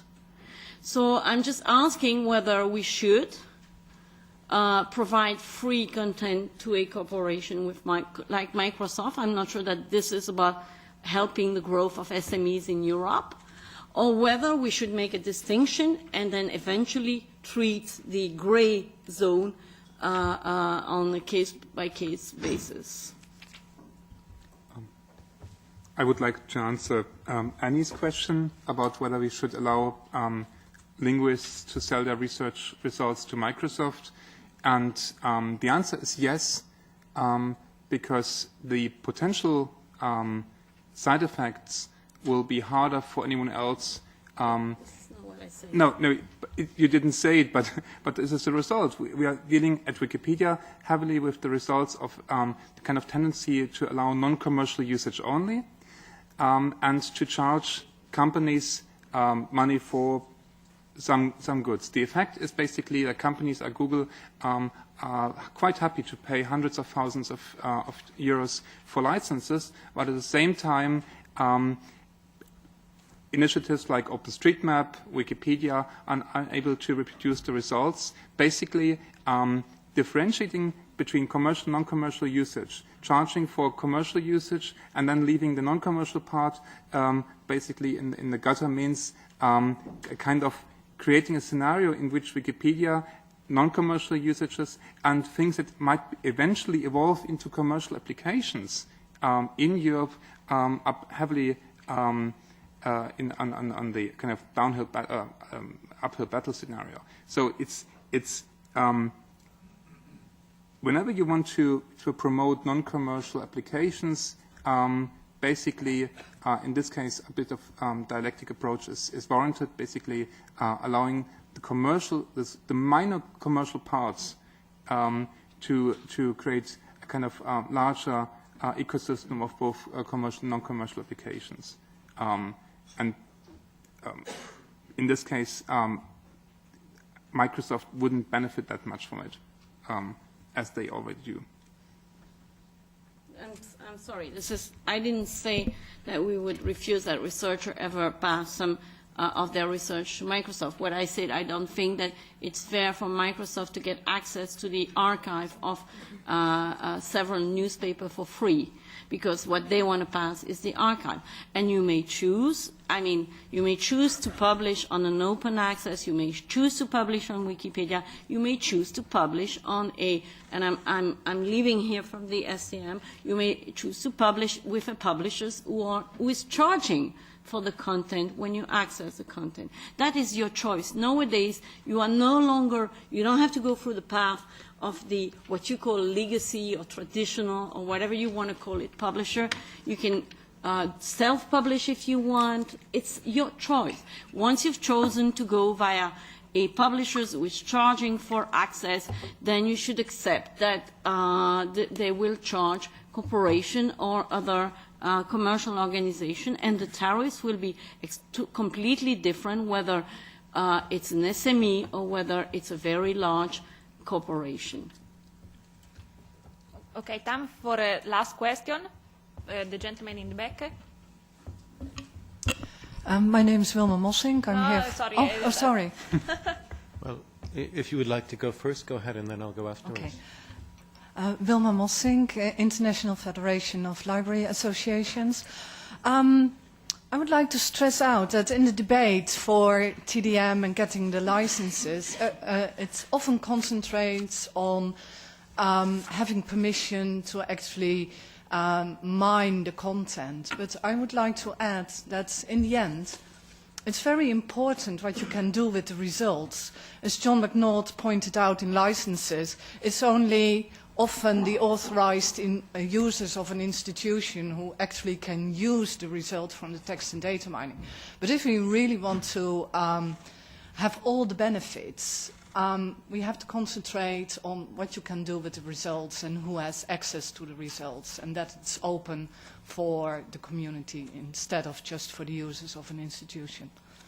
Thank you. Final comment from the gentleman. Yes, I'm David Hammerstein from the Transatlantic Consumer Dialogue, which represents all the major consumer citizens groups in Europe and in the United States. And we feel that scientific research is a common good, and we feel that there should be an exception or a fair use rule for text and data mining. The right to read should be a right to mine.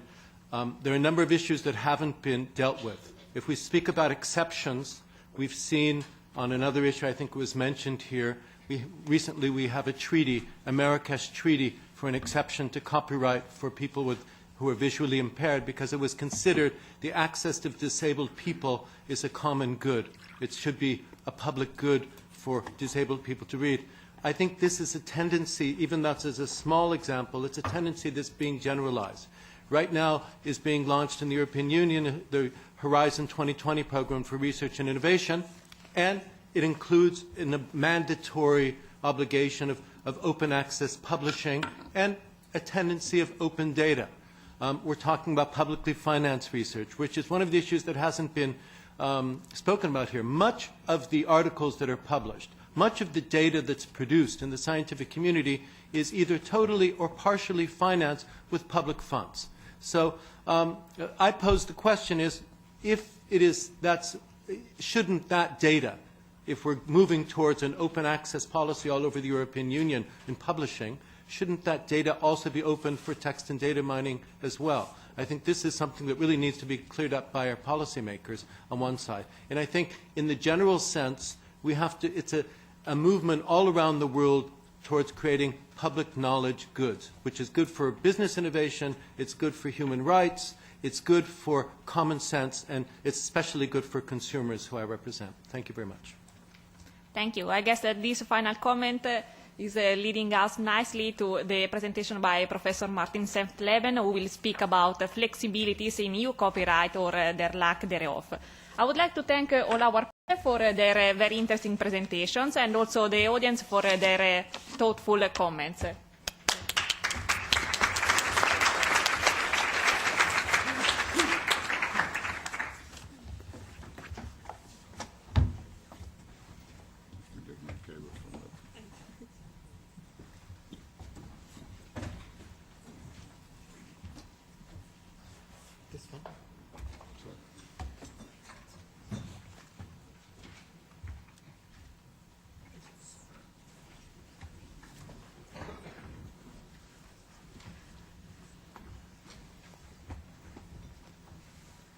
So thank you very much. First of all, I would like to thank the organizers, of course, for inviting me over.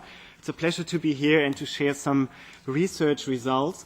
Let me start with a quick comment. Well, first, it is, of course, difficult to sum up this complex debate in just 15 minutes that I have. I will still try to do so, and I start from the general, because our debate today started with the general need for copyright reform in Europe, and then I add some comments on the specific topic of data and text mining.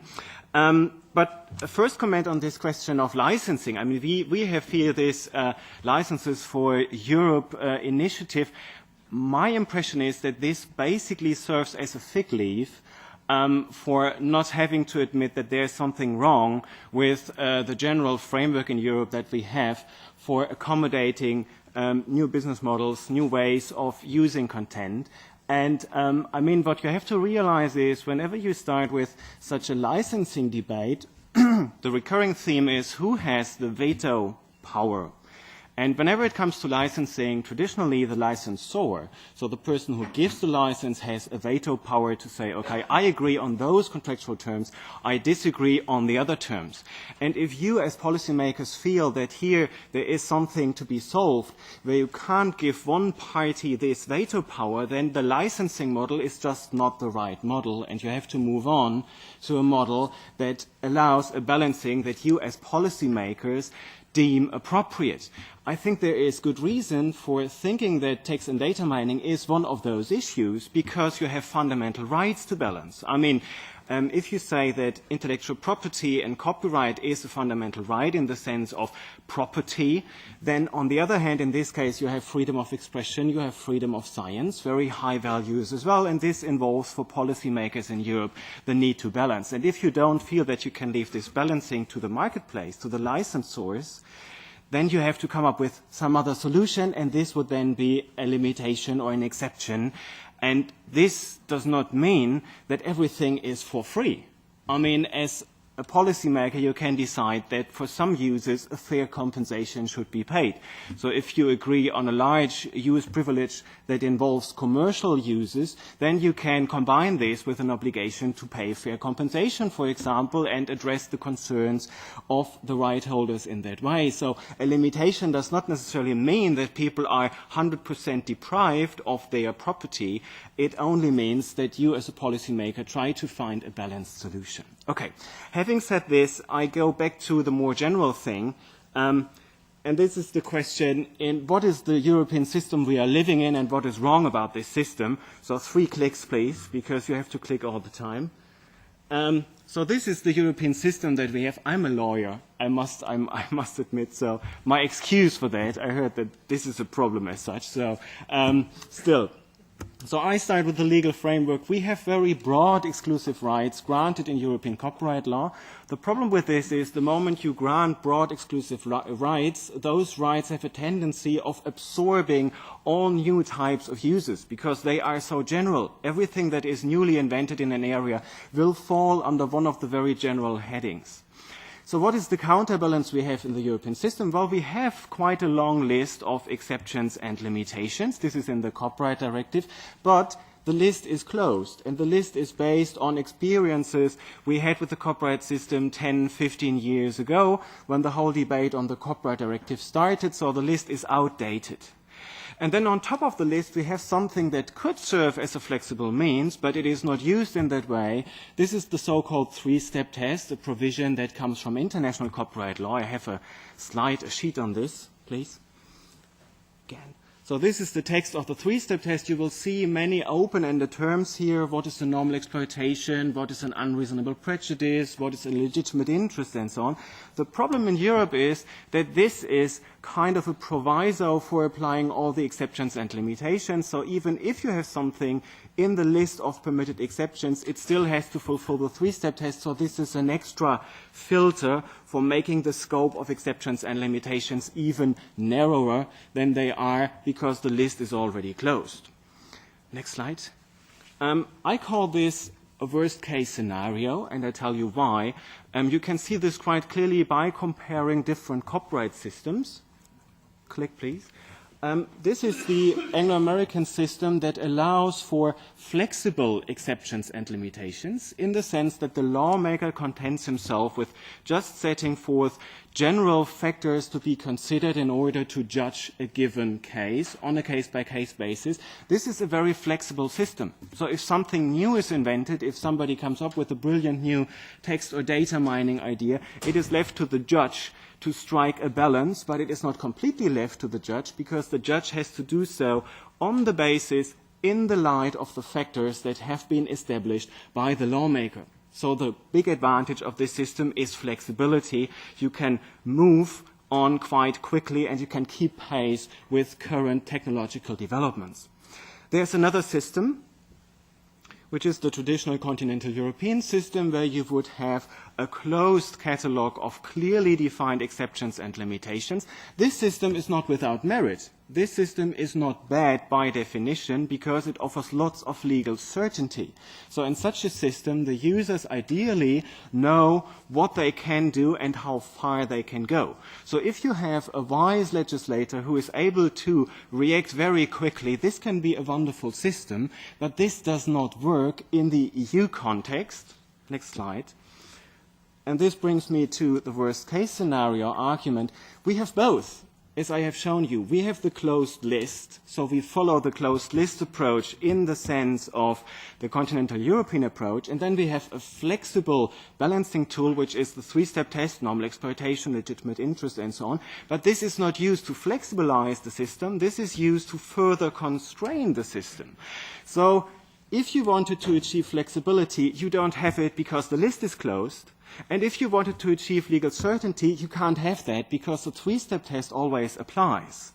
So it couldn't be worse. This system just cannot, I mean, regardless of what kind of system you prefer, if you want the open-ended Anglo-American approach or the legal certainty continental European approach, both fine with me, but what you can't have is this, because you frustrate both incentives, both merits, both achievements of the two systems. Well, we see this, click please, we see this at the moment in member states where you have the three-step test implemented in national law, like in France. You also see this in systems where the three-step test as such is not implemented, like in the Netherlands. So my clear suggestion here is, if you want to take something to the next term of Parliament, then take with you the idea of opening up the system. My recommendation would be implement a flexible new rule at the end of the list, saying if there is something that is not reflected in the list, we give freedom to the judge to decide on those cases on the basis of several factors. And then years later, when judges have come up with different solutions, you can still decide to add something more specific in the list, but you have a flexible system that keeps pace with the fast movement of internet businesses and internet innovation. By the way, this is not against the industries as such. I mean, if we look at the United States, they are living with such an open-ended system now for quite some while, and I think nobody would make the argument that they are doing bad in the area of copyright industries and that they have major difficulties. There is one counter-argument, please click, and this is an underestimation of what civil law judges could possibly achieve. Some people say, well, this is something that in a continental European system would never work because civil law judges are just not used to applying open-ended norms. This is just a ridiculous argument. When you look at analyses of how civil law jurisdictions functions, there's a very interesting historical analysis of the German civil code, for example, that was enacted in 1900. And commentators agree that even at that time, this civil code was outdated already. So you could then ask the question, how did the lawyers, how did the judges manage to keep this a system that works? Because this civil code of 1900 is still in force in Germany, and commentators agree that the reason for this is that the civil law judges in Germany have been so successful in using the open spaces in the statute, in using the open norms, and using those open norms to adapt this outdated statute to current developments and to current needs in society. And if you look at the copyright system as such, I can give you another example, because the exclusive rights that we have in the copyright system are open-ended norms. Yeah? There is a general right of reproduction. There's a general right of communication to the public. So there could hardly be anything more general than that. And I think civil law judges have proven to be very successful in applying these open-ended norms. So why should they fail applying open-ended norms at the other end of the spectrum? Why should the same judges now be incapable of applying open norms in the area of exceptions and limitations? Next slide, please. So this was the general comment. Brings me to the more specific problem of text and data mining. Well, I have good news in that area because, as far as I see it, the current framework for text and data mining is not that bad. So even if you do not change the copyright directive, it's not that bad because of one particular provision I like in the copyright directive. Click, please. This is Article 5.3a of the directive, and this is kind of an open-ended norm already. It says you can adopt an exception or limitation at the national level for use for the sole purpose of illustration for teaching or scientific research. Illustration for teaching is a term that we know from international copyright law, so those terms go together. So in terms of scientific research, the provision tells you you are free at the national level to provide for exceptions and limitations for the use for the sole purpose of scientific research. So basically, there is lots of freedom here that can be used. I fully understand, of course, efforts of policymakers here in Europe to keep the debate here in Europe and to cabin the debate in a debate on licenses. But what you can actually do is rolling this out in all the member states. I mean, find member state policymakers who would like to get active in those fields and let national systems compete. And if something comes up at the national level, then you can still pick and choose the most successful system at the European level. We have a first attempt in doing so. Please click.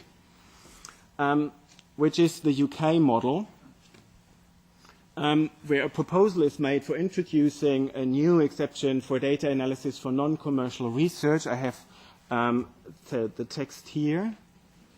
It says, where a person has lawful access to a copy of a copyright work, copyright is not infringed, where that person makes a copy of the work for the purposes of carrying out an electronic analysis of anything recorded in the work, provided that, and then the proviso is, well, must be non-commercial, and if possible, the source must be indicated. So this is the first attempt to make use of this freedom granted in the Copyright Directive.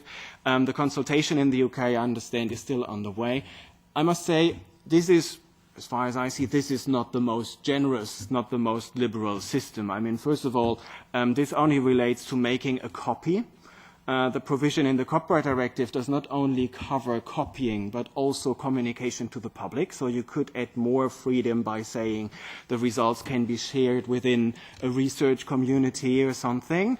And on top of that, it's accompanied by several other rules, so it could be much more fair dealing, fair use type than it is currently made, but it is a first step, and I don't see why national policy makers in other member states should not follow the UK example and introduce this, which is perfectly possible on the basis of the Copyright Directive. So at least in the area of text and data mining, I have to admit, the present framework that we have at the European level is not that bad if you manage to convince member states of taking measures and not leaving it to just licensing, because there is space for exceptions and limitations. That's the final comment. Please click. Thank you.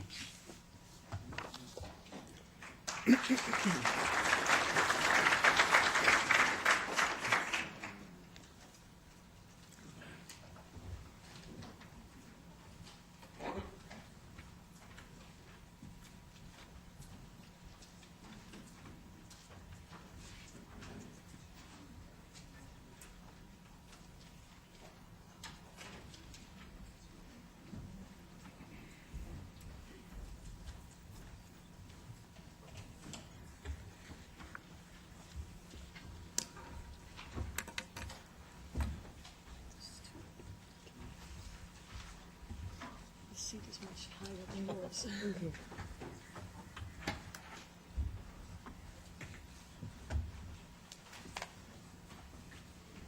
So we would order first.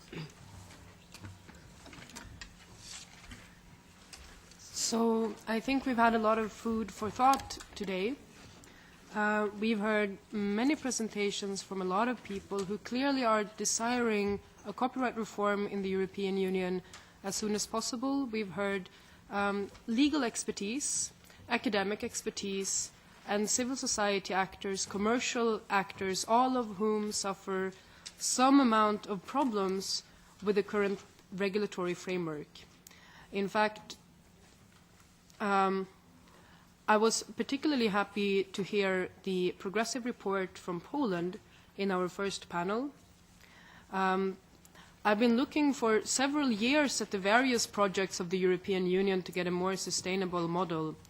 The open-ended exception, which was proposed at the end by Professor Semtleben, is in fact one of the more conservative proposals that I've seen come out of a legal academic community that I think is increasingly losing hope in the legislator when it comes to fixing the catastrophe that licensing in Europe has become.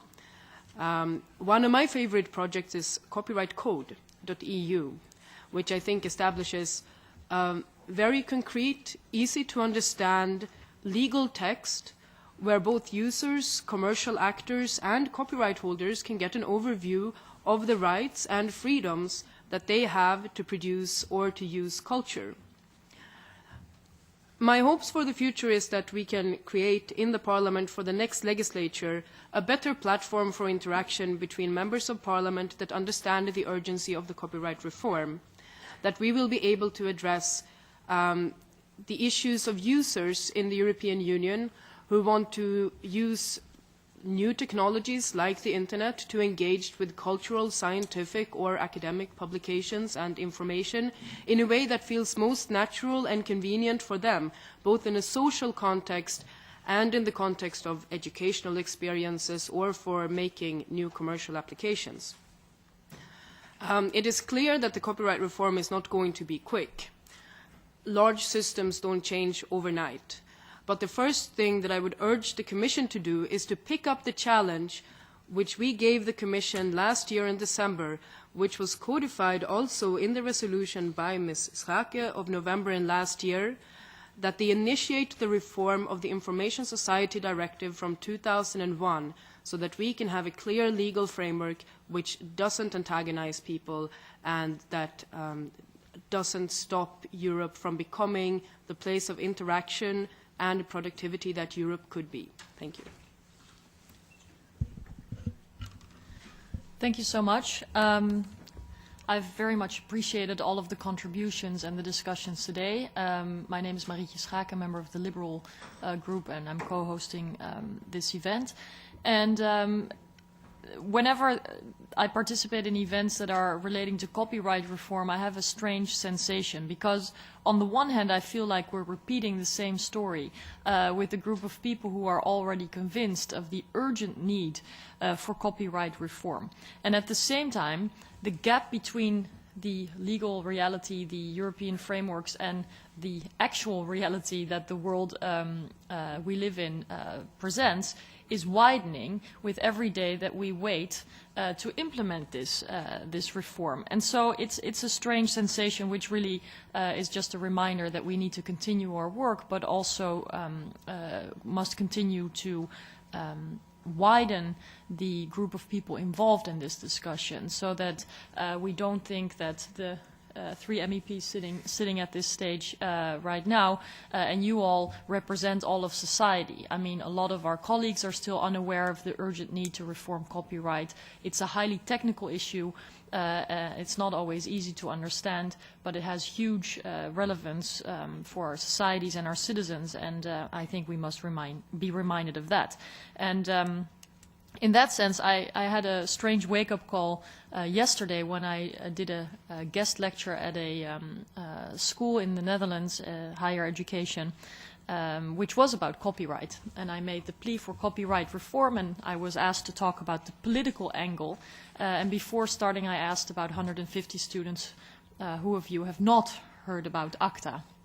And all hands were raised. And so sometimes we think that we have been quite visible and even successful in reforming some policies, or in this case, rejecting some damaging policies. But if a young generation is unaware of that part of the discussion while focusing on copyright, it really shows that we should also continue to reach out to people. And when it comes to ACTA, I think it cannot be over-stressed that while I think possibly a lot of you in this room are happy that we put it aside and voted it down, there were also negative consequences of that whole debate. I think the fallout of the ACTA discussion is also a reluctance on the part of the European Commission, perhaps even more reluctance than we had seen anyway, to come forward with new proposals.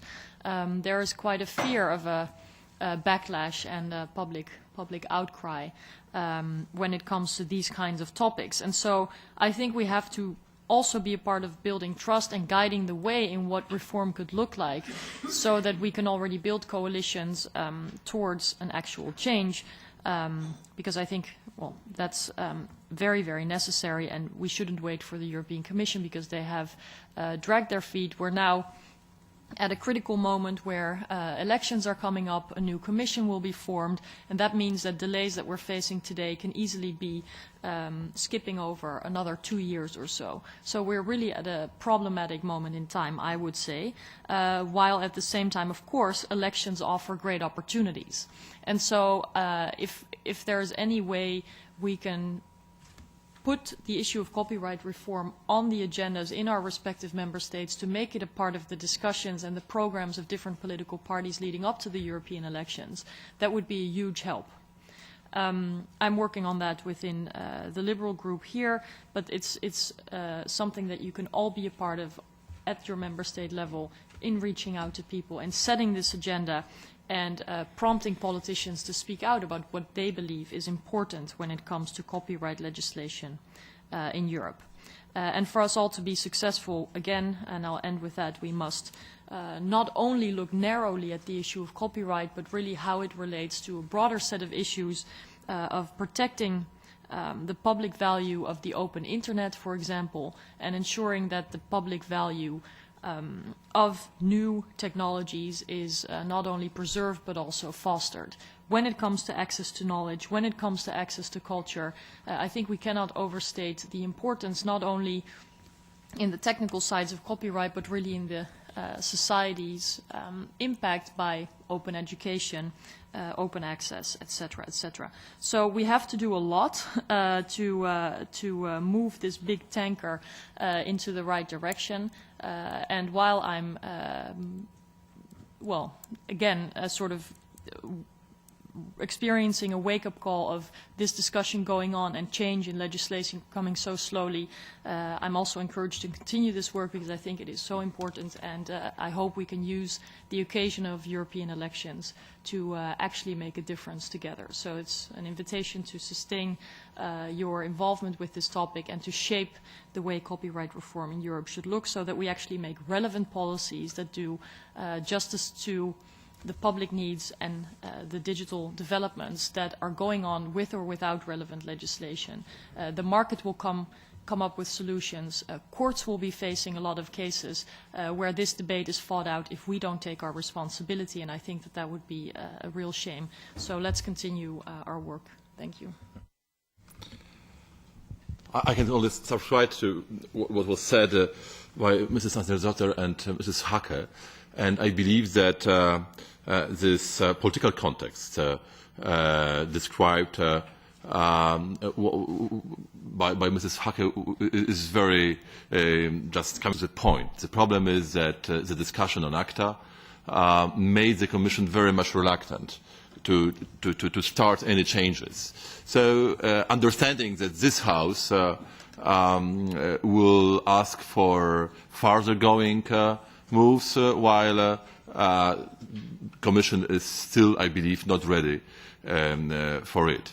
So we've heard the lawyers, we've heard the academics, but we are here politicians, and we have to give the political answer for this issue. And I believe that creation of this coalition for copyrights is absolutely vital in this case. And please remember that the divisions in many parties in the European Parliament went just across the parties. So it is very important to make these programs of copyright reform the program of parties, but it is also the case of individuals, of concrete politicians who engage themselves in these reforms. And I strongly believe that maintaining the issue high on EU agenda is our target.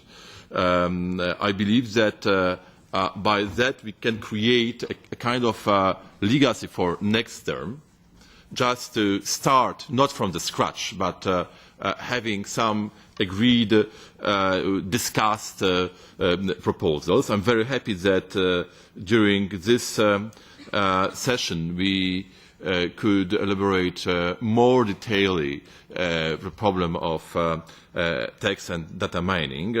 However, of course, that is a part of the issues, and I think that we can define the program of this political coalition for copyright reforms, understanding that all of us agree that this directive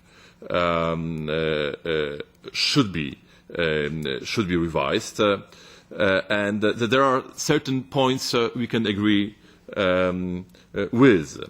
For example, we didn't discuss it today, but I believe that the protection period for exclusive rights should be shortened, even if in some countries or in some industries there is a call for a contradictory move. Then Professor Senfleben proposed the change of this closed system into more open. I believe that that is the right direction.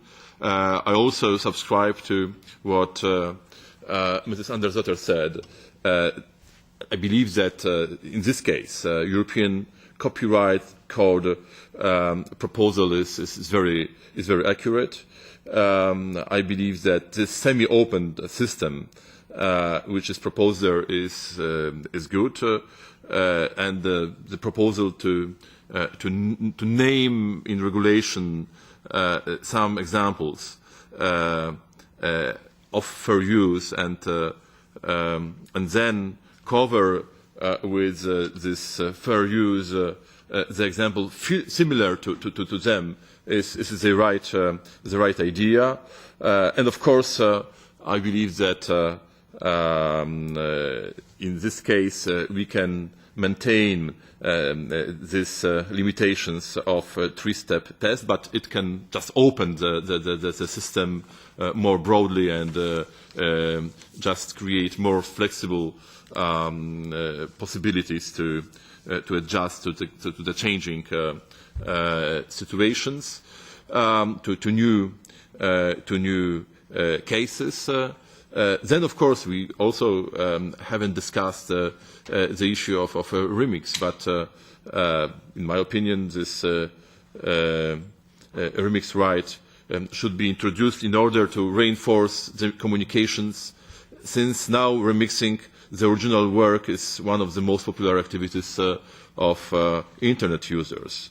The adaptation right is currently not included in the above-mentioned directive. Today, every member state applies to its own set of rules. I think that we have to harmonize it and to open the system as well in this case. Definitely data mining, text data mining, the users should be allowed to perform a secondary analysis of data available in the net. It is extremely important for scientific development. Finally, I would like to refer also to the situation we have in Europe, that we are facing a huge wave of such-called copyright trolling. It is a dishonest practice to demand from users to pay a fine for an alleged breach of the copyright. The current uncertainty as to the application of law makes this unethical procedure possible, since many ordinary users are simply not sure as to what is legal and what is not. And I think that we have to tackle this issue. It is extremely important, and we have created the system when sanctions for infringements of copyrights are focused on commercial infringements, and they are not focused, they are not touching citizens for non-commercial exchange of content in Internet. I think that it is extremely important. I'm afraid our time is up. I would like to thank to my colleagues, Mrs. Hake and Mrs. Anderdotter, for helping us in organizing this conference. Our cooperation proves the copyright issues are important regardless of the political party. I think it is also very promising for the next parliamentary term. I would like to especially thank the Copyrights for Creativity for providing our event with so many distinguished experts. And last but not least, I'd like to invite you, the participants, all of us, to the lunch, sandwich lunch, which will take place one floor up in front of 5B001. There we will have more space for further discussions. Here the space is just limited. So once more, thank you very much, and we will continue our discussion. Thank you.